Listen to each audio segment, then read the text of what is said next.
ఆయనకు ఏం పెడతారంటమ్మా? చెప్పండి ఒకరు పెద్దగా చెప్పండి అన్నమాట. ఏం వినపట్లేదమ్మా, ఏం చెప్పండి గట్టిగా. మరి మీరు ఆరాధించి మనం ఆరాధించి మన దేవుడి పేరు గట్టిగా చెప్పకపోతే అలాగా చెప్పండి. ఒకసారి పెద్దగా మాట్లాడిన పెట్టి చెప్పండి. తింటానికి మాత్రం ఎన్ని కింటాలు తింటారో పుట్టిన దగ్గర నుంచి ఇప్పుడు దాకా. కింటాలు బస్తాలు బస్తాలు అయిపోతున్నాయి ఇళ్లలో.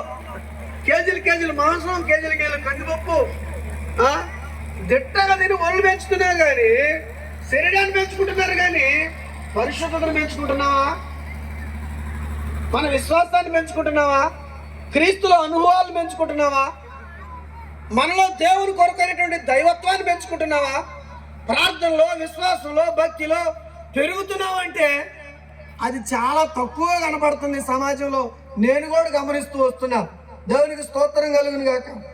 నా ప్రియమైనటువంటి దేవుని బిడ్డలారా, చూడండి, యేసు ప్రభు పాపము నుండి మానవుని విడిపించడానికి ప్రకటించబడుతున్నటువంటి స్వార్థే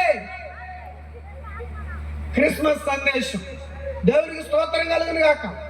కిందకు వచ్చేసరికి ఇంకొక మాట రాయబడింది చూడండి. నలిగిన హృదయం గలవారిని